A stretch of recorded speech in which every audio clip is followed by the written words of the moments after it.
Welcome to a very special, even more special than usual, Tony Gerdeman, very special live episode of Buckeyes Tomorrow Morning for Wednesday, October 25th. I'm your host, Tom Orr. The Wisconsin game, Tony, in 3 days, just for people who are wondering, no, it's 4 days. It's tomorrow morning. It's tomorrow's morning show. It's fine. I'm guessing we're going to have some different viewers for this show. Right.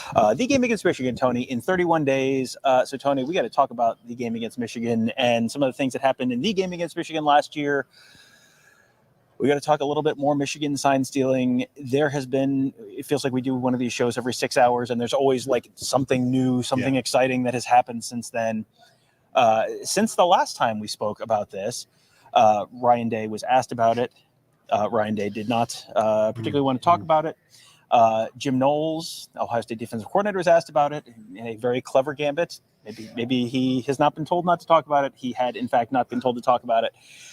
And he also was one of the great Jim Knowles lines. That's one of the joys of being a middle manager. I'm just doing what they told me to do. So no Ryan Day, no Jim Knowles. However, interesting new video came out from Adam King of Channel 10 in Columbus.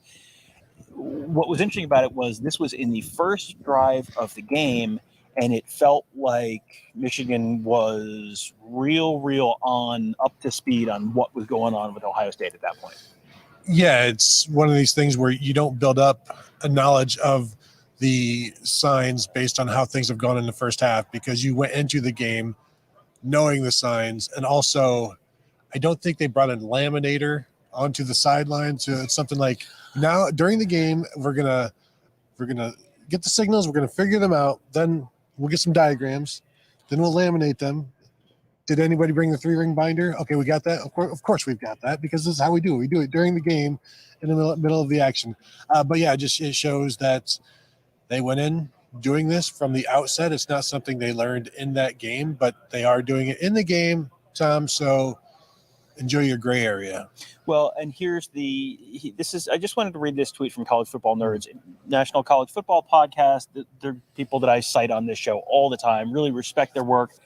Not Ohio State fans by any means, I don't think Penn State fans or Michigan State fans or anything like that, where there would be a real rooting interest here. I just thought this was, the response to, this is a quote tweet of the Adam King tweet.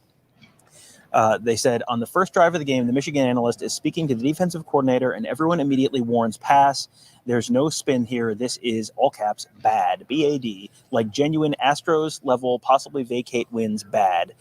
And the follow-up, this being the first drive of the game is huge. The analyst is very clearly reading signs, which means Michigan went into the game with the signs already stolen. That's, again, from the College Football Nerds podcast Twitter account at CFB Nerds, if you'd like to go find that yourself. I think that we're trying to be very cautious here and not get too far out of our skis on this and interpret things too far in advance. That does, that does feel certainly suggestive that there was some advanced knowledge there, and that's where the issue is. The issue is in the advanced knowledge, because you can steal signs during the game, and no one has ever argued differently. That is part of gamesmanship. That is part of college football. For it to be on the first drive is certainly suggestive that stuff was done in advance. Yeah, and this isn't stealing signs. This was stolen signs. So there's a little difference there. But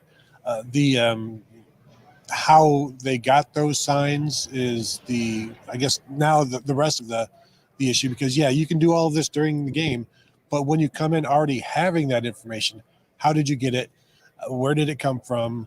How many people were involved? What was the direction from the head coach or the coordinators? How far does this go down the rabbit hole?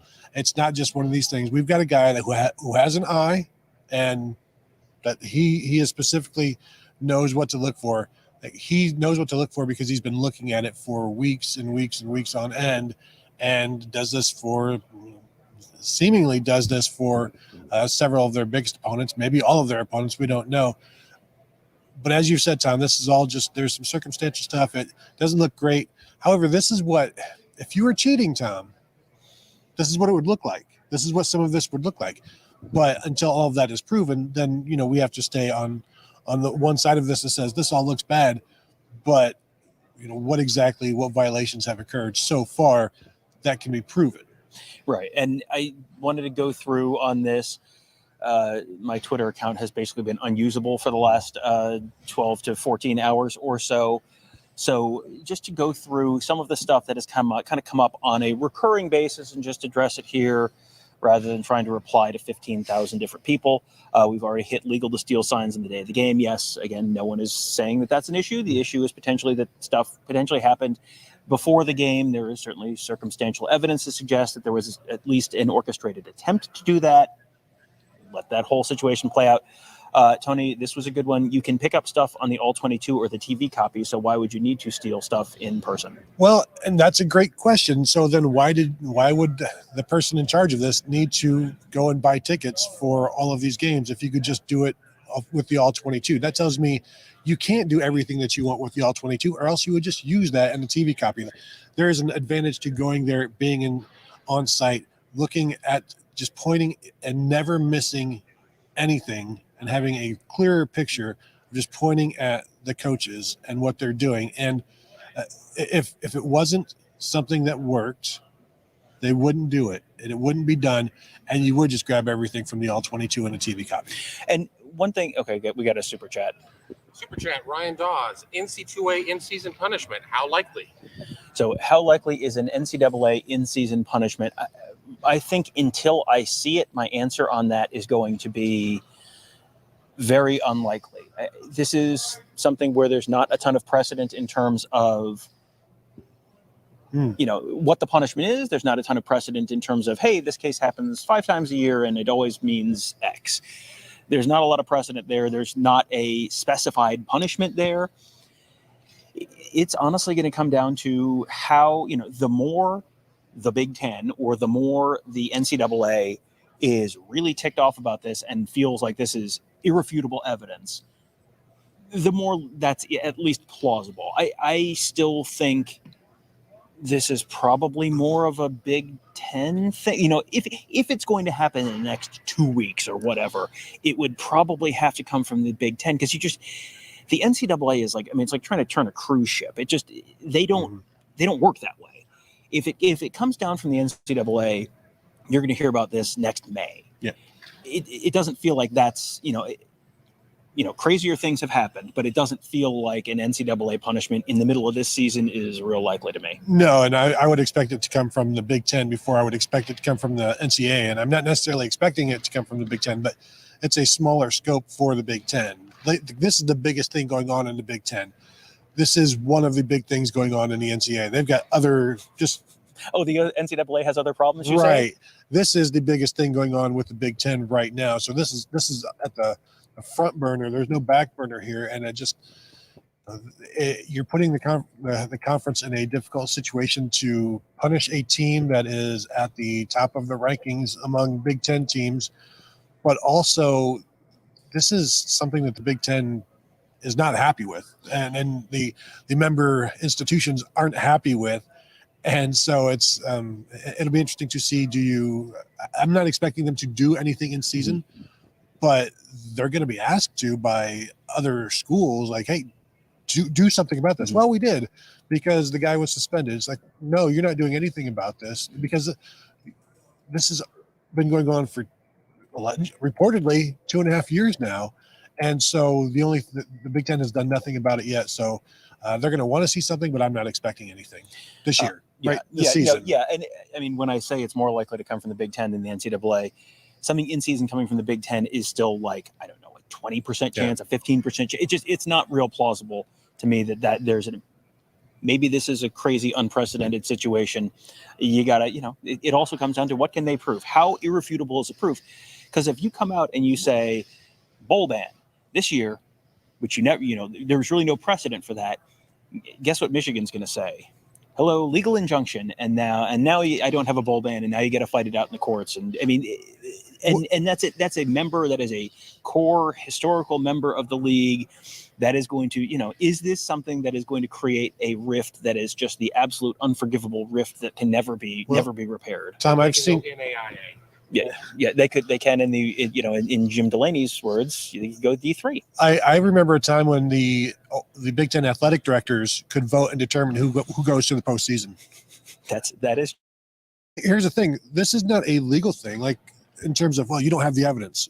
If the Big Ten is not happy with this and they feel like, do they need the preponderance of the evidence? Do they need, they just, I don't know what the threshold is there, but also we've seen the Big Ten keep people home before through a vote of the athletic directors and councils of presidents and all of that thing. So I don't think it just comes down to, well, you can't prove it. Right. We have a bunch of evidence and a bunch of receipts, and you're making everybody look bad.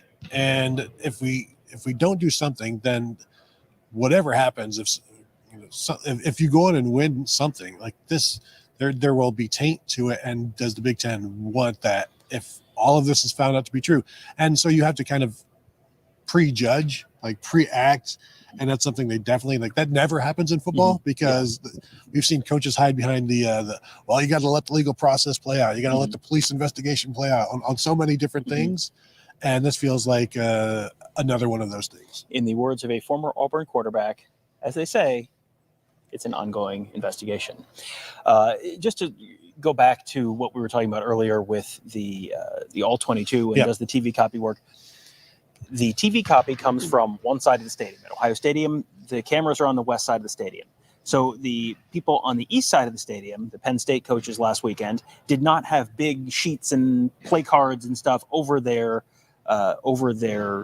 coaches who were signaling stuff in because the cameras are facing them and there's not a way to really cover that.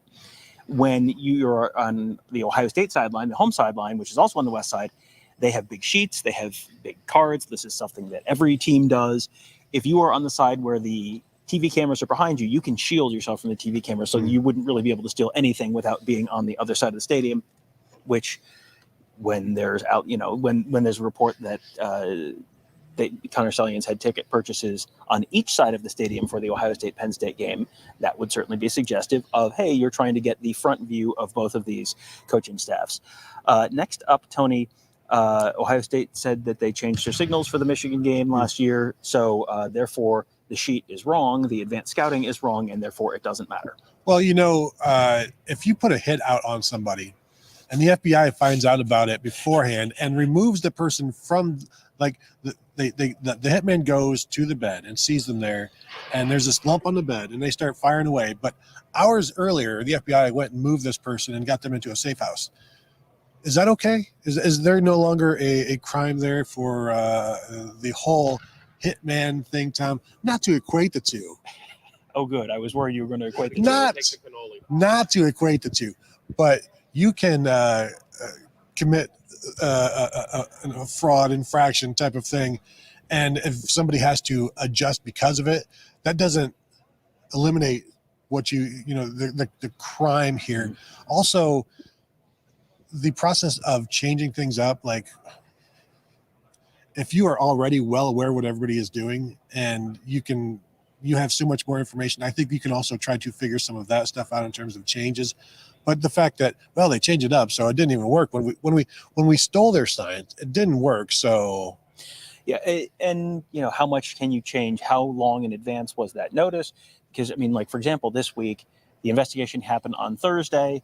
And, I think Michigan State at that point kind of went, well, it's probably too late to completely revamp the signs that we've had for the last 9 months. So you're kind of probably stuck there. So, yeah. There's only so many hours in a day, in a week for the college teams. And then most of that is spent preparing. It's like you can't unprepare and then prepare again because the NCAA won't allow you. Yes. There were several people suggested the photo was photoshopped, which, yes, I did run it through Photoshop to try and sharpen the image and brighten the colors and what have you. No, I did not. First of all, I am not very good at Photoshop, so that's probably part of the reason why it did not, in fact, sharpen up as much as I was hoping. Second of all, no, I did not magically add in. I have the whole, don't worry, friends, I have the raw image. I have all of the raw images for everything I posted on Monday night. So yes, don't worry. I have all if you'd like me to post the absolute total 8,000 pixels JPEG, I can do that. That's fine. Yet no, it's not photoshopped. Tony, there was, the reports on Connor Stalions, his Venmo. There was some digging in Venmo transactions in the past, and there was, first of all, there were a bunch of T-shirt purchases. There was a tweet from Jay Harbaugh back in like 2015 thanking Connor Stallions for a T-shirt that he gave him for the Italy trip. It said Forza Blue on it as they were making that Italy trip during the off season. So I think that in this case, past Venmo transactions for T-shirts might literally just be for T-shirts. There was one for that was another Michigan staffer that was the day before the Peach Bowl and said GA, which is the state abbreviation for Georgia, which was the Ohio State opponent in that game, and also the location of that game. So, we'll see how that all plays out. It certainly is suggestive of something. There are people, Tony, who pointed out that, Ohio State staffers had a Venmo transaction for the day of the Notre Dame game, Ohio State Notre Dame game, for Ohio State Notre Dame tickets. So there you go, checkmate. That's exactly the same thing. Tony, is that exactly the same thing? Well, it's Venmo, so that is the same thing. And I don't want to talk about the rest of it. And it's football tickets. First of all, Tom, I think the whole public display of your Venmo transactions is idiotic. It's stupid. It is dumb. There's no reason for it. Like, this is not social media. This is, here's $5. And if you're trying to be discreet about it, and you like, yes, it's fun to put like odd answers, odd reasons on there. Everybody does it. That's the one thing everybody does about this. Now, this whole thing with the two guys going to an Ohio State game that is happening at that point, Tom, is it a bad time to scout the opponent the day of the opponent? I'm not familiar with football. Yeah, the advanced scouting being the issue. If you're there during that game, that's not advanced scouting. That's just you're there at the game. Oh, so that's that seems like a complete non-starter. I only bring it up because you're not going to believe this, Tony, but no matter how stupid things are, sometimes they get traction online. And then the last one, there was the sheet that was in that photo on the sideline. I have not independently confirmed that was Ohio State signals, signs, whatever. So we're not going to report that was Ohio State signal, signs, whatever. I did see a number of people suggesting that that was simply a sheet of ref signals. Tony, what are the odds that the Michigan coaching staff is unaware of the, hand signal for illegal substitution or false start? Right? What would you put those odds at? 0.0%. And even if they were, the ref also speaks into a microphone what the penalties are, what the infractions are. I do wonder if maybe, because now if these are the ref diagrams, which I don't believe they are, something happens and there's like illegal motion or a false start, and do you see like this going on? And Jim Harbaugh's like traveling. That's that's I had not considered the overlap there. So I think there's something to chew on there about maybe the disconcerting signals that we've seen, and like that would be very disconcerting. Yes, for sure. So I do one other thing that I have seen is you can't get mad at a guy. What's wrong with a guy buying tickets for his friends? This is something that I've seen replied to me on Twitter. It's just a guy buying tickets for his friends. One ticket. Friend. The friend, yeah. But doesn't have other friends. Sometimes it's 2 tickets though for his friends. Opposite sides of the stadium.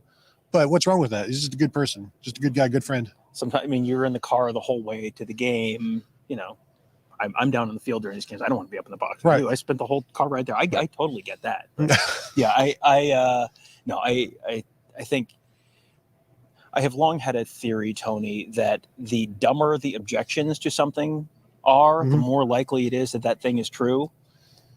Why am I bringing that up right now? No reason. Kevin, do we have any questions from the viewers? My speculation is we might. Yeah.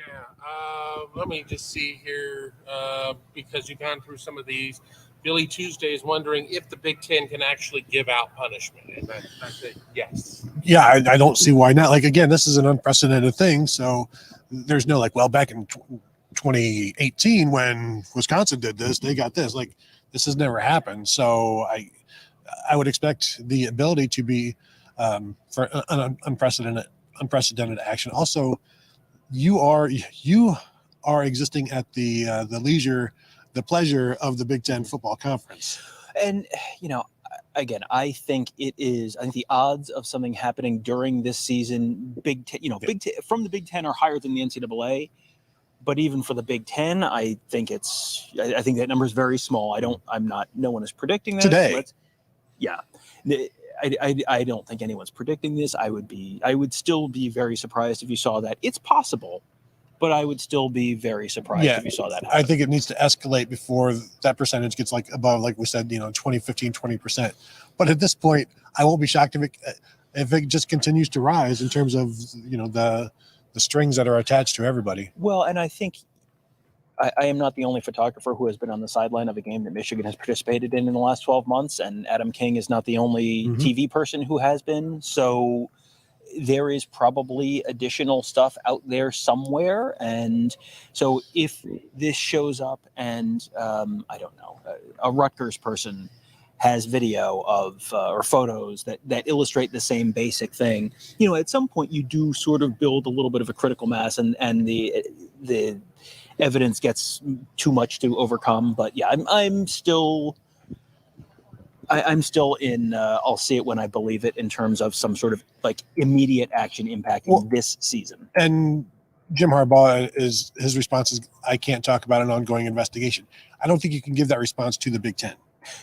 Well, not if you have made a public statement that you are going to cooperate fully with every part of this investigation, and in where your athletic director, and I'm doing this off the top of my head, so this is not an exact quote, but basically said, that there's no gray area. Like you have to be fully following the rules. We're not going to live in the gray area. It was very much the shorthand, absolutely not the exact quote from Ward Manuel, but he put a statement out that was basically, there was not a lot of wiggle room in that statement for like, well, technically.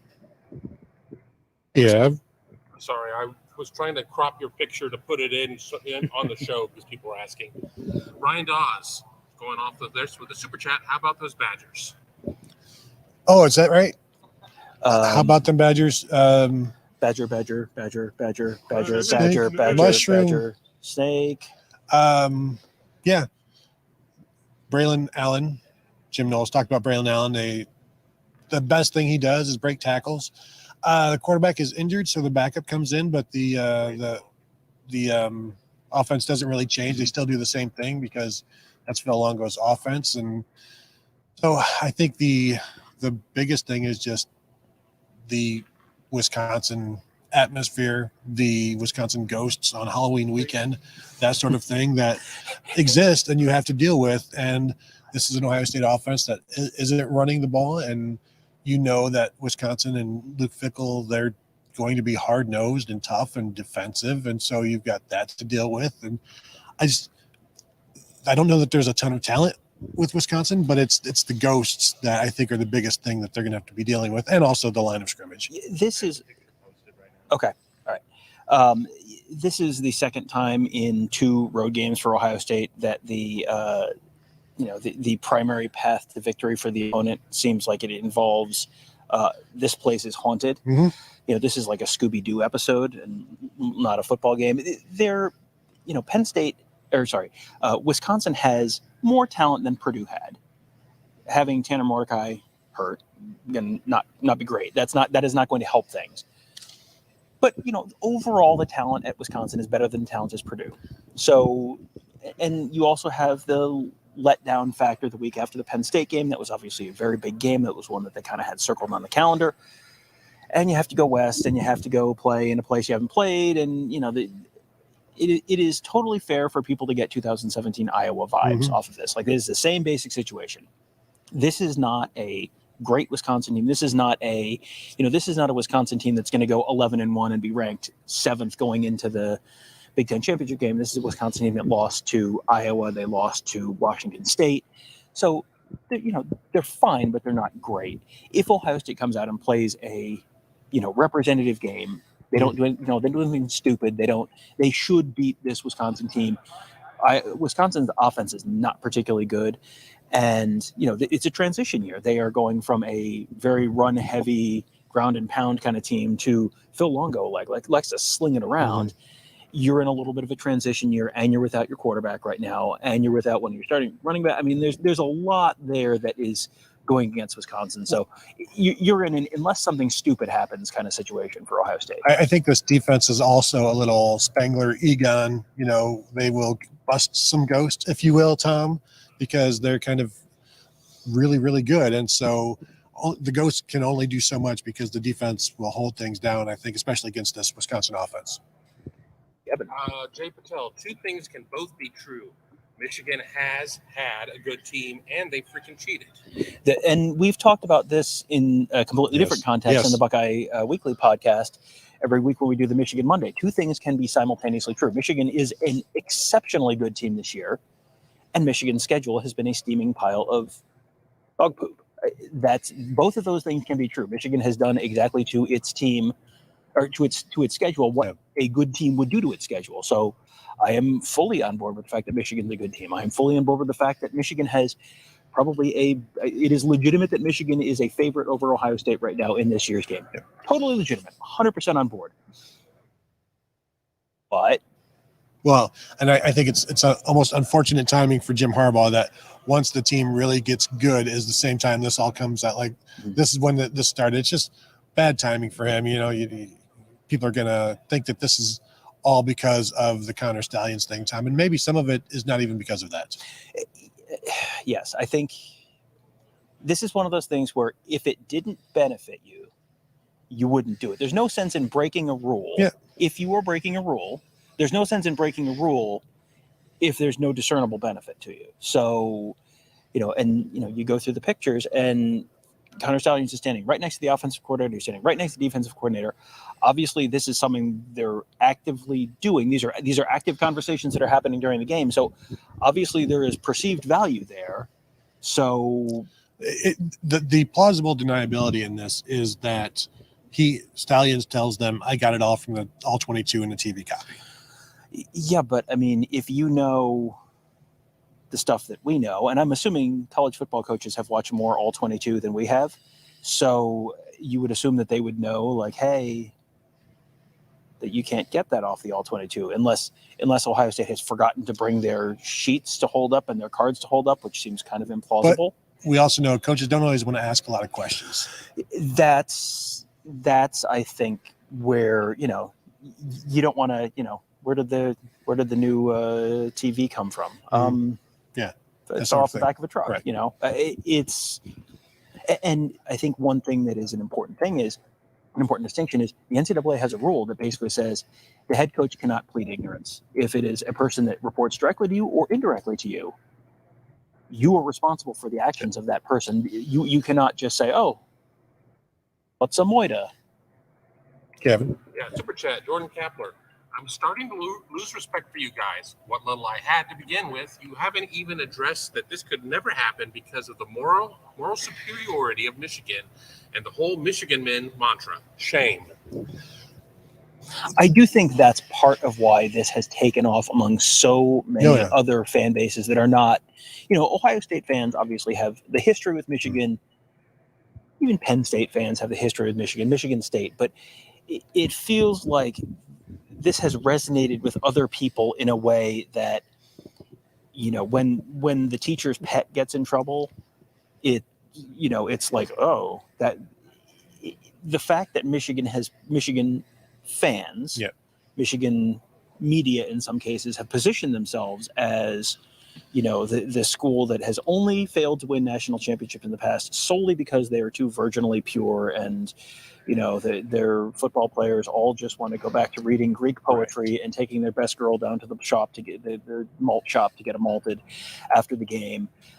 The fact that you've positioned the program like that publicly, when that program gets, caught in something like this, the response is going to be different than if it's pick a program, Tony. Auburn, Tennessee, like whatever. Like, I mean, people did the LOL thing over Tennessee because of the McDonald's bag report and all that stuff. But, I don't think there was I don't think that resonated quite in the way that this is resonating with this situation. No, and it's because it's not just pay for play or, a money guy. This is something completely different. And it is a fan base that has, will tell you about their moral superiority. And when I think about the Michigan fans, because I've communicated, talked with them for many, many years, grew up around them, so like I have a pretty good relationship with many of them. But if this was happening at any other school, they wouldn't, and this is, you can say this for any fan base. If this is happening at a different school, they're not defending any of these actions at all. Right. They're not looking to defend. They're not trying to figure out ways. They're not saying, you can't get mad at somebody for just being a good friend and buying tickets for their friends. Like the levels of, well, it's not really that bad if you think about it, because it's not illegal. Like the FBI is not going to do anything about it, so it's not bad. Like, well, and I think something else that's a little bit telling is I have had a lot of people in my mentions, Tony, over the last 16 to 18 hours, a lot of them. The number of people who have not had, a Block M avatar, or they're, who are defending this or poo-pooing it in some way, it's like 100% are, either location is Michigan, or hashtag go blue in their bio, or a Block M, or, Jim Harbaugh's avatar. It's like no one else is out there on this island with you. So, that at some point, and there have been times in the past when stuff like that has happened, and it has not all borne out, which is one of the reasons I keep saying you got to be patient. You got to let the process play out. But it does feel like every 6 hours, it's like, oh, this new thing has come out. This new thing has emerged, and it's all sort of confirmation of what you've seen before. I wonder if it gets to a point where it's just all noise now. Like, oh yeah, another video came out, and then are we ready to just move on? But I don't know that that's going to be the case here, because there are going to be people that want to see resolutions now, and there's going to be information is going to continue to come out. Videos, photos will continue to come out, and it's just going to keep it alive for who knows. And after every game, Jim Harbaugh is going to be asked about it, and I can't talk about it. I mean, then he talks about it on Monday. I can't talk about it. Like, I don't think this is going away. And the CFP committee starts talking every Tuesday night, a week from tonight. And that is going to be asked of them about how do you view Michigan? Because here's the thing, the Big Ten can do nothing. The NCAA can do nothing. If the CFP doesn't want them in their rankings, I don't think there's anything that says you have to put somebody in your rankings. Yeah, I mean, I'm not expecting that. Yeah, no, I would be floored if, because like the coaches poll, you probably still does. This is how closely I pay attention to the coaches poll, but for a long time had a rule that if you were not eligible for the postseason, you would not be eligible for the coaches poll. So, an Auburn team that was bowl ineligible could, might have gone undefeated, but they couldn't go to they weren't going to be in the coaches poll. I would be absolutely flabbergasted if that, if this was something that was used to hold Michigan out of the top 4. Do I think there might be people at the NCAA who would be, or the College Football Playoff Committee who might be not completely devastated to see Michigan drop a game or two and miss that conversation, miss the College Football Playoff? I think there probably would be people who just, what? Now it's not our problem. Like, I would be flabbergasted if the first playoff committee thing comes out and they're like, oh no, we have them 18th because did you see the tweets? It's just a guy with a friend. But yeah. I am interested to see what they have to say about that, because like I said, they will be asked about it. And if their stance is it's an ongoing investigation, we can't speak on it. That's not true. You can speak on it because you're not the one being investigated. Right. What does the committee think of this? Yeah. There's no way you can't answer that. Yep. Ron Loney, be careful, or Juwan Howard might punch someone. It would not be the first time if Michigan does have to, if Michigan does win a trophy this year and then has to give it back, it would not be unprecedented. I mean, there's plenty of precedent for Michigan having to give stuff back. Ryan Dawes, are you guys ever going to be sick of talking about this scandal? I will not tire of hearing about it. We see the traffic numbers on these videos, so we recognize that the audience has not tired of hearing about them. And, this is one of these things where we're not going to invent stuff to No, talk about. no. It's right now. We don't have to. Right. Right now, I waited a full day before I wanted to do one of these shows because you want to let the stuff kind of come out, and then you want to make sure there's something new to talk about. Because at some point, like, we respect the audience enough to recognize that if we have nothing and we're just going to come out here and kind of tap dance for a while, like, you guys aren't idiots. You recognize when there's nothing to talk about. Right now, there's stuff coming out frequently enough that it's like, well, if something new happens, there's level of interest in it, so we're going to talk about it. If nothing happens, we're not going to. So we just got to let this, as stuff comes out, we will continue to talk about it as there is, as the information available to us merits. Yeah, well, and as we are doing shows, information can still be coming out during the show the way things are coming right now. So yeah. The CT Foster 01, any idea when the evidence that is supposed to be presented to the NC2A this week will be presented? No. I mean, this week. That was, and this week was the phrasing in the Pete Thamel story that came out on Monday at ESPN.com. So yeah, whether that's what would be the delay in getting that to them? I think that I don't think they're mailing a VHS copy or anything like that. So I got to drop it off at the DHL box. I would guess that there has been electronic communication with a lot of this stuff, and not just the one school. Yeah, throw it all in a Google Drive and send it over. Like, it's not that hard.